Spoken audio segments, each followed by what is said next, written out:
রাসূল আমার আল্লাহর দোস্ত, আখেরে নবী। আমরা যে তার আদরের উম্মত, উম্মতে করলাম কি। সময় থাকতে যদি আমরা পরকালের কথা না ভাবি,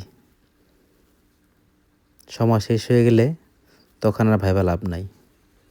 তাই সময় থাকতে পরকালের কথা ভাবেন, জানি পরকালে ভালো থাকতে পারেন। দুনিয়াতে ক্ষণিকের জন্য, সারা জীবনের জন্য না, ক্ষণিকের জন্য আসছি, আবার ঠিকই যেতে হবে। তাই যাবার আগে যা কিছু সঙ্গে নিতে পারেন অবশ্যই নিয়ে যাবেন। ভালো থাকবেন, আমার জন্য দোয়া করবেন। আমি সর্বদাই দোয়া করি আপনাদের জন্য। আল্লাহ হাফেজ।